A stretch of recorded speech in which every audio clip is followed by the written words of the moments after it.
بسم اللہ الرحمن الرحیم۔ خواب میں شیشہ دیکھنا۔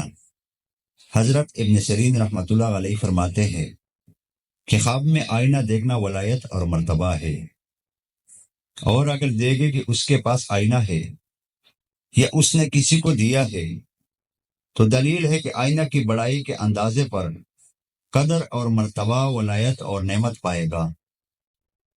اور اگر دیکھے کہ کسی کو آئینہ دیا ہے تو یہ دلیل ہے کہ اپنا مال کسی کے سامنے پیش کرے گا۔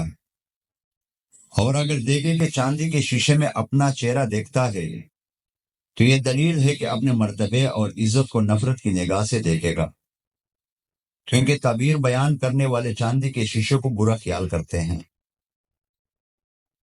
حضرت کرمانی رحمۃ اللہ علیہ فرماتے ہیں کہ اگر کوئی شخص خواب میں لوہے کے شیشے کو دیکھے تو دلیل ہے کہ اگر اس کی عورت حاملہ ہے تو لڑکا پیدا ہوگا اور سب باتوں میں باپ کے مشابہ ہوگا، اور اگر یہی خواب حاملہ عورت دیکھے تو لڑکی پیدا ہوگی جو سب طرح سے اپنی ماں جیسی ہوگی، اور اگر عورت حاملہ نہیں ہے تو دلیل ہے کہ اس کا شوہر اس کو طلاق دے کر دوسری عورت سے شادی کرے گا اور وہ عورت دوسرا شوہر کرے گی۔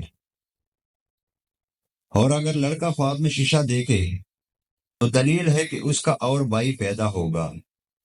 اگر لڑکی نے شیشہ دیکھا ہے تو دلیل ہے کہ اس کی اور ہمشیرہ آئے گی۔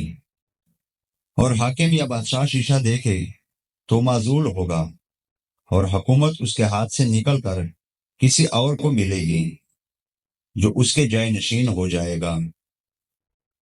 حضرت جابر مغربی رحمۃ اللہ علیہ فرماتے ہیں کہ اگر خواب میں خوبصورت چہرہ آئینے میں معروف دیکھا ہے تو سرداری پائے گا۔ حضرت جعفر صادق رحمۃ اللہ علیہ فرماتے ہیں کہ اگر غریب آدمی خواب میں آئینہ دیکھے تو اس امر کی دلیل ہے کہ عورت اور بزرگی پائے گا۔ اگر لڑکی دیکھے تو اس کی شادی ہوگی اور شوہر کے نزدیک عزیز اور گرامی ہوگی۔ اور اگر کوئی شخص خواب میں دیکھے تو اس کو کسی مجمول آدمی نے شیشہ دیا ہے تو اس امر کی دلیل ہے کہ غائب دوست کو دیکھ کر خوش ہوگا۔